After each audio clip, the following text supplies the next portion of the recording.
ನಮಸ್ಕಾರ ಎಲ್ರಿಗೂ, welcome back to my channel. ಇದು ವಿಡಿಯೋ ಅಲ್ಲ, ಕೋರಿಕೆನೂ ಕೂಡ. ಏಕೆಂದರೆ ನನ್ನ ಮನಸ್ಸಿನಲ್ಲೂ ಕೂಡ ತುಂಬ ಗೊಂದಲಗಳಿದೆ. ಅದಕ್ಕೆ ನಿಮ್ಮ ಜೊತೆ ಹಂಚ್ಕೊಂಡು ನನಗೆ ಗೊತ್ತಿರೋವಂಥದ್ದು ನಿಮಗೆ ತಿಳಿಸ್ಬೇಕು ಅಂತ ಅಂದ್ಬಿಟ್ಟು ಈ ವಿಡಿಯೋ ಮಾಡ್ತಾಯಿದ್ದೀನಿ. SSC ನಂತರ ಮತ್ತಿನ್ನೇನು ಅನ್ನೋದು ನನ್ನ ದೊಡ್ಡ ಕ್ವಶನ್ನು. ನಮ್ಮ ಮನೆಯಲ್ಲೂ ಕೂಡ ಅದೇ ಸಿಚುವೇಶನ್ ನಡೀತಾ ಇದೆ. ಕರ್ನಾಟಕದಲ್ಲೆಲ್ಲ ರಿಸಲ್ಟ್ ಬಂತು, ಎಷ್ಟೋ ಮಕ್ಕಳುಗಳು ಕಾಲೇಜ್ ಅಡ್ಮಿಷನ್ನು ಆಯಿತು, ಇನ್ನು ಕೆಲವೊಂದು ಮಕ್ಕಳುಗಳಿಗೆ ಬಾಕಿ ಇದೆ, ನಡೀತಾ ಇದೆ ಎಲ್ಲ. ಆದರೆ ಮಹಾರಾಷ್ಟ್ರದಲ್ಲಿ ಇನ್ನೂ ರಿಸಲ್ಟ್ ಬಂದೇ ಇಲ್ಲ.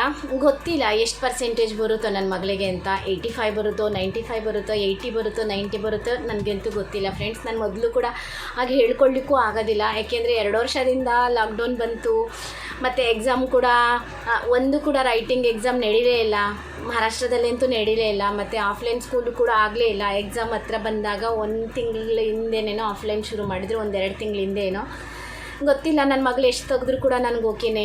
ನನ್ನ ತಮ್ಮನೂ ಕೂಡ ಮೊನ್ನೆ ಫೋನ್ ಮಾಡಿ ಹೇಳ್ತಿದ್ದ, ಅಕ್ಕ ಎಷ್ಟು ತೆಗೆದ್ರು ಕೂಡ ಆ ಥರ ನೀನು ಅಂದರೆ ಖುಷಿಗೆ ಏನು ಕೂಡ ಹೇಳೋಕ್ಕೆ ಹೋಗಬೇಡ. ಒಟ್ಟಿನಲ್ಲಿ 10th ರಿಸಲ್ಟ್ ಇಂಪಾರ್ಟೆಂಟ್ ಅಲ್ಲ, ಮುಂದೆ ಮಕ್ಕಳು ಹೇಗೆ ಓದ್ತಾರೆ ಅನ್ನೋದು ಇಂಪಾರ್ಟೆಂಟು. ಅವಳು ಮಾಡ್ತಾಳೆ. ನೀವು ಅಂದರೆ ಊರ ಕಡೆ ರಿಸಲ್ಟ್ ಬಂತಲ್ಲ, ನಮ್ಮ ಊರಿನಲ್ಲಿ ಎಲ್ಲ ಮಕ್ಕಳುಗಳು ಕೂಡ 80 ಮೇಲೆ, 75 ಮೇಲೆ, ಮತ್ತು 90 ಮೇಲೆಲ್ಲ ತುಂಬ ಮಕ್ಕಳುಗಳು ತೆಗ್ದಿದ್ದಾರೆ.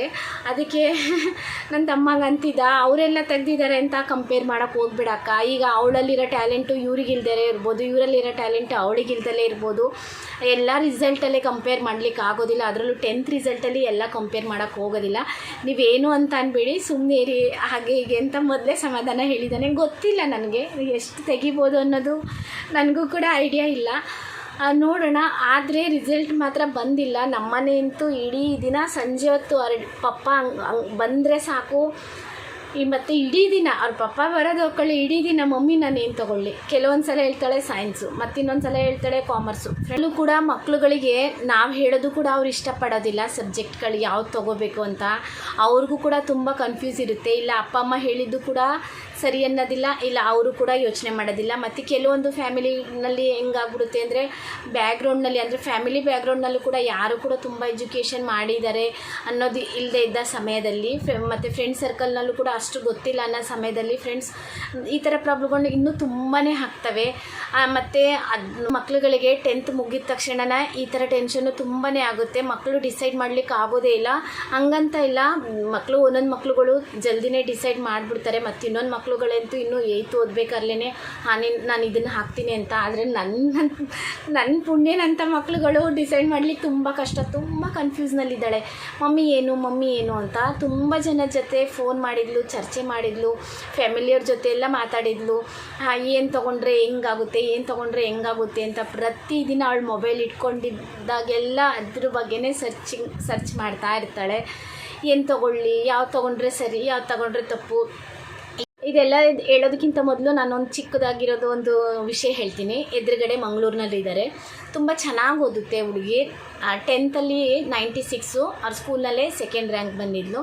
ಆಮೇಲೆ ಕಾಲೇಜಿಗೆ ಹೋದಾಗ ಸೈನ್ಸ್ ತೊಗೊಂಡ್ಲು. ಸೈನ್ಸಲ್ಲೂ ಕೂಡ 82 ತೆಗೆದ್ಲು.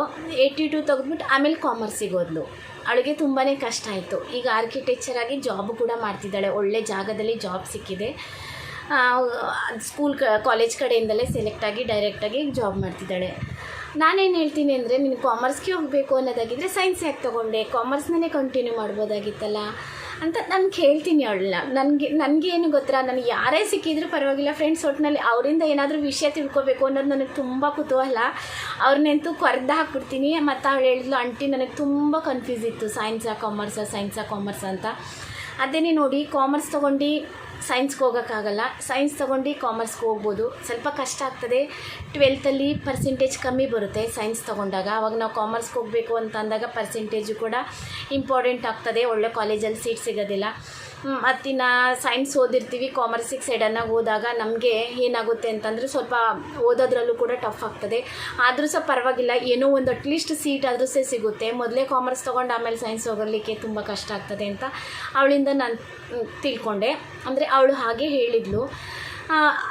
ಅತಿಯಾಗಿ ನಮಗೇನಾದರೂ ಸಹ ತುಂಬ ಕನ್ಫ್ಯೂಸ್ ಇದೆ, ಸೈನ್ಸಾ ಕಾಮರ್ಸಾ ಸೈನ್ಸಾ ಇಲ್ಲ ಆರ್ಟ್ಸಾ ಅಂತ ಅಂದಾಗ ಸೈನ್ಸ್ ತೊಗೊಳ್ಳೋದು ಬೆಟರು ಅಂತ ಅನಿಸುತ್ತೆ. ನಾನು ಕೆಲವೊಬ್ಬರನ್ನ ವಿಚಾರಿಸ್ದೆ, ನನಗೆ ಅಂದ್ಕೊಂಡಿದ್ದ ಪ್ರಕಾರ ಸೈನ್ಸ್ ತೊಗೊಳ್ಳಿ, 2 ವರ್ಷ ಸುಮ್ಮನೆ ಓದ್ಕೊಂಡೋಗಿ, ಸುಮ್ಮನೆ ಅಲ್ಲ ಕಷ್ಟಪಡಬೇಕಾಗ್ತದೆ, ಚೆನ್ನಾಗಿ ಓದ್ಕೊಂಡೋಗಿ, ಇನ್ನು 11th 12th ಮುಗಿದ ಮೇಲೆ ನೋಡೋಣ, ನೀವು ಸೈನ್ಸಲ್ಲೇ ಕಂಟಿನ್ಯೂ ಮಾಡಬೇಕು ಅಂದರೆ ಮಾಡ್ಬೋದು. ಆಗಲ್ಲ, ನನಗೆ ಕಷ್ಟ ಆಗ್ತಾಯಿದೆ, ತುಂಬ ಕಷ್ಟ ಆಗ್ತಿದೆ, ಇಲ್ಲ ನನಗೆ ಕಾಮರ್ಸ್ನಲ್ಲಿ ಬೇರೆ ಇನ್ನೇನೋ ಇಷ್ಟ ಆಯಿತು ಅಂದಾಗ ಕಾಮರ್ಸಿಗೆ ಹೋಗ್ಬೋದು. ನಮ್ಮ ಮನೆಯಲ್ಲೂ ಕೂಡ ಸೇಮ್ ಅದೇ ಸಿಚುವೇಶನ್ ನಡೀತಿದೆ. ಫ್ರೆಂಡ್ಸ್, ನನ್ನದು ವಿಡಿಯೋಸ್ ನೋಡೋರು ಯಾರಾದರೂ ಇದ್ದರೆ ಪ್ಲೀಸ್ ನನಗೆ ಸಲಹೆ ಕೊಡಿ. ಯಾವ ಸಬ್ಜೆಕ್ಟ್ ತೊಗೊಳೋದ್ರಿಂದ ಏನು ಆಗ್ಬೋದು, ನನ್ನ ಮಗಳಿಗೆ ಯಾವ್ದು ತೊಗೋಬೋದು ಅನ್ನೋದು. ಏಕೆಂದರೆ ಅದು ಡಿಸೈಡ್ ಅವಳೇ ಮಾಡಬೇಕು. ಏಕೆ ಮಕ್ಕಳು ನರ್ಸರಿಯಿಂದ 10th ಅದು ನಮ್ಮ ಆಯ್ಕೆ ಇರುತ್ತೆ. ಅಪ್ಪ ಅಮ್ಮ ಡಿಸೈಡ್ ಮಾಡಿದ ಸ್ಕೂಲಿಗೆ ಹೋಗ್ತಾರೆ, ಅಪ್ಪ ಅಮ್ಮ ಡಿಸೈಡ್ ಮಾಡಿದ ಬಟ್ಟೆ ಆಗಿರ್ಬೋದು, ಅವ್ರ ರೀತಿಯಲ್ಲಿ ಓದೋದು ಎಲ್ಲ ಇರುತ್ತೆ. ಆದರೆ 10th ಮುಗಿದ ಮೇಲೆ ಅವ್ರದ್ದು ನಿರ್ಧಾರಗಳು, ಏಕೆ ಅಂತಂದರೆ ಅವ್ರಿಗೆ ಬೆಳವಣಿಗೆ ಆಗಿರ್ತಾರೆ, ಒಳ್ಳೇದಾದು ಕೆಟ್ಟದಾದು ಅನ್ನೋದು ನಿರ್ಧಾರ. ಅಂದರೆ ನಮ್ಮದು ಒಪಿನಿಯನ್ ಕೇಳ್ತಾರೆ. ಅಯ್ಯೋ ನನ್ನ ಮಗಳಂತೂ ನನ್ನ ಮೇಲೇ ಡಿಪೆಂಡ್ ಆಗಿದ್ದಾಳೆ, ಮಮ್ಮಿ ನೀನು ಏನು ಹೇಳ್ತೀಯಾ ಹೇಳಿ, ಅದನ್ನೇ ನಾನು ತೊಗೋತೀನಿ ಅಂತ. ಆದರೆ ನಾನು ಸಹ ಕನ್ಫ್ಯೂಸ್ನಲ್ಲಿದ್ದೀನಿ ಫ್ರೆಂಡ್ಸ್. ಏಕೆಂದರೆ ನಾನು ಮಾಡೋವಂಥ ಒಂದು ನಿರ್ಧಾರದಿಂದ ಅವಳಿಗೆ ಮುಂದೆ ಕಷ್ಟ ಆಗಬಾರ್ದು. ಅವಳೇ ಆಗಿ ಡಿಸೈಡ್ ಮಾಡಿದ್ರೆ ಅದು ಕಷ್ಟನೋ ಸುಖನೋ ತೊಗೊಂಡ್ಬಿಡ್ತಾಳೆ. ಆದರೆ ನಾನು ಒತ್ತಾಯವಾಗಿ ಕೊಡಿಸಿದ್ರೆ ಸ್ವಲ್ಪ ಕಷ್ಟ ಆದರೂ ಕೂಡ ಅವರು ಫುಲ್ಲು ಇಡೀ ವರ್ಷ ಎಲ್ಲ ಬಿಡಿ, 5 ವರ್ಷ ಕೋರ್ಸ್ ಅಂದರೆ 5 ವರ್ಷ ಎಲ್ಲ ಟೊಕ್ತಲೇ ಇರ್ತಾರೆ. ನೀನು ಹೇಳಿದೆ, ನಾನು ತೊಗೊಂಡೆ, ನೋಡು ಅಂತ. ಏಕೆಂದರೆ ಆ ಹುಡುಗಿ ನನಗೊಂದು ಮಾತು ಅಂದಿದ್ಲು, ಆಂಟಿ ನನಗೆ ಗೊತ್ತಿರಲಿಲ್ಲ ಆರ್ಕಿಟೆಕ್ಟ್ ಇಷ್ಟು ಕಷ್ಟ ಆಗ್ತದೆ ಅಂತ. ಯಾಕೆ ಅಂತಂದರೆ ನಾನು ಇಷ್ಟಪಟ್ಟು ತೊಗೊಂಡಿದ್ದು, ದುಡ್ಡಿನಲ್ಲೂ ಕೂಡ ತುಂಬ ಹಾಕಬೇಕಾಗಿತ್ತು. ಅಪ್ಪನೂ ಕೂಡ ಒಳ್ಳೆ ಕಾಲೇಜೇ ಬೇಕು ಅಂತ ಅಂದ್ಬಿಟ್ಟು ದೊಡ್ಡ ಕಾಲೇಜಿಗೆ ಹಾಕಿದ್ರು, ದೊಡ್ಡ ಸೆಲೆಬ್ರಿಟಿ ಹೋದ ಕಾಲೇಜಿಗೆ ಹಾಕಿದ್ರು ಪಾಪ ಅವರಮ್ಮ ಅಪ್ಪ. ಅದೇ ಎಲ್ಲ ಅಪ್ಪ ಅಮ್ಮದಿರು ಅಷ್ಟೇ ಫ್ರೆಂಡ್ಸ್. ಮಕ್ಕಳನ್ನ ಕಾಲೇಜು ಸ್ಕೂಲು ಅಂತ ಬಂದಾಗ ನಮ್ಮ ಸ್ಯಾಲರಿ ಎಷ್ಟು, ನಾವು ಎಷ್ಟು ಸೇವ್ ಮಾಡ್ತಾಯಿದ್ದೀವಿ ಅನ್ನೋದು ಇಂಪಾರ್ಟೆನ್ಸ್ ಬರೋದೇ ಇಲ್ಲ. ಒಟ್ಟಿನಲ್ಲಿ ನಮ್ಮ ಮಕ್ಳಿಗೆ ಒಳ್ಳೆ ಕಾಲೇಜ್ ಒಳ್ಳೆ ಸ್ಕೂಲ್ ಬೇಕು ಅನ್ನೋದನ್ನ ಜಾಸ್ತಿ ನೋಡ್ತೀವಿ. ಹಾಗಾಗಿ ಅವಳು ಹೇಳಿದ್ಲು, ಅಂತಿ ನಾನು ಯಾಕೆ ಇಷ್ಟಪಟ್ಟು ತೊಗೊಂಡಿದ್ದಂಥದ್ದು ನೋಡಿ, ಕಾಲೇಜ್ನಲ್ಲಿ 11th 12th ಸೈನ್ಸ್ ತೊಗೊಂಡೆ, ಆಮೇಲೆ ಕಾಮರ್ಸ್ಗೆ ಹೋದೆ. ಮತ್ತು ಅದು ಸಹ ಕಷ್ಟ ಅಂತಂದರೆ ಇನ್ನು ಅಪ್ಪ ಅಮ್ಮ ಇಷ್ಟು ಕಷ್ಟಪಟ್ಟು ಫೀಸೆಲ್ಲ ತುಂಬಿಸಿ ಓದ್ತಾಯಿದ್ದಾರೆ. ಇನ್ನು ನಾನು ಏನಾದರೂ ಕಮ್ಮಿ ಪರ್ಸೆಂಟೇಜು ಕಮ್ಮಿ ಮಾರ್ಕ್ಸ್ ತೆಗೆದ್ರೆ ಇನ್ನು ಅವ್ರಿಗೆ ಹೆಂಗೆ ಆಗ್ಬಾರ್ದು, ತೆಗಿಲೇಬೇಕು ಅಂತ ಕಷ್ಟಪಟ್ಟು ಓದಿದೆ ಆಂಟಿ. ಆ ಹುಡುಗಿ ಯಾವಾಗಲೂ ಹೇಳ್ತಿತ್ತು ಲಾಕ್ಡೌನ್ ಟೈಮಲ್ಲಿ, ಆಂಟಿ ನಾನು ಮಾಡ್ತೀನಿ, ಪ್ರಾಜೆಕ್ಟ್ನ ಮಾಡಿ ಕೊಡ್ತೀನಿ, ಟೀಚರ್ ಏನಾದರೂ ಒಂದು ಮಿಸ್ಟೇಕ್ ಹುಡುಕ್ತಾರೆ ಮೇಡಮು 4 ಗೋಡೆ ಮಧ್ಯ. ಯಾಕೆಂದರೆ ಲಾಕ್ಡೌನ್ಗಿಂತ ಮೊದಲು ಹೊರಗಡೆ ಹೋಗ್ತಾಯಿದ್ದು, ಫ್ರೆಂಡ್ಸ್ಗಳ ಜೊತೆ ಚರ್ಚೆ ಮಾಡ್ತಾಯಿದ್ದೆ, ಟ್ರಾವೆಲಿಂಗ್ ಮಾಡ್ತಿದ್ದೆ, ಎಲ್ಲನೂ ಕೂಡ ನೋಡ್ತಾ ಇದ್ದೆ. ಹೊಸ ಡಿಸೈನು ಹೊಸದು ನನ್ನ ಕಣ್ಣಿ ಮುಂದೆ ಬರ್ತಿತ್ತು, ನಮ್ಗೆ ಹೊಸದು ಬರ್ತಿತ್ತು. ಮನೆ ಒಳಗಡೆ ಕೂತ್ಕೊಂಡು ಎಷ್ಟು ಕಷ್ಟ ಆಗ್ತಾಯಿದೆ ಅಂತ ಅವಳು ಕೆಲವೊಂದು ವಿಷಯಗಳ ಅಮ್ಮನ ಹತ್ರನೂ ಹೇಳ್ಕೊಳ್ಳೋದಿಲ್ಲ, ನನ್ನ ಜೊತೆ ಹೇಳ್ಕೊತಾಳೆ. ಅಷ್ಟು ಕಷ್ಟ ಆಯಿತು. ಈಗಲೂ ಕೂಡ ಅವಳ ಬಗ್ಗೆ ಪಾಪು ನೀನು ಹೇಗೆ ಓದ್ದವ ಅಂತ ಕೇಳಿದರೆ ಅಳ್ತಾಳೆ ಒಂದೊಂದು ಸಲ. ಒಟ್ಟಿನಲ್ಲಿ 3 ಗಂಟೆವರೆಗೂ ಕೂತ್ಕೊಂಡು ಓದೋದು, ಇನ್ನು ಬೆಳಗ್ಗೆ ಎದ್ದು ಕಾಲೇಜ್ಗೆ ಹೋಗೋದು, ಕಾಲೇಜ್ ಟೈಮ್ನ ಇದ್ದಾಗ ಲಾಕ್ಡೌನ್ಗಿಂತ ಮೊದಲು. ಅಷ್ಟು ಕಷ್ಟ ಆಯಿತು. ಏಕೆ ಅಂತಂದರೆ ನಾನು ಆರಿಸ್ಕೊಂಡಿದ್ದು ಆಯ್ಕೆ ಅಲ್ವರ, ನಾನು ಮಾಡಲೇಬೇಕಿತ್ತು. ಅಮ್ಮ ಅಪ್ಪ ಇದು ಮಾಡಿದರೆ ನಾನು ಅದನ್ನು ಬಿಟ್ಟೇ ಬರ್ತಿದ್ದೇನೋ, ನಾನು ಅದು ಮಾಡ್ತಿದ್ದಿಲ್ಲ ಕಂಪ್ಲೀಟು. ಏಕೆಂದರೆ ನಾನು ಆರಿಸ್ಕೊಂಡಿದ್ದೆ, ಅದು ನನಗೆ ಕಂಪ್ಲೀಟ್ ಮಾಡಲೇಬೇಕಿತ್ತು ಅಂತ.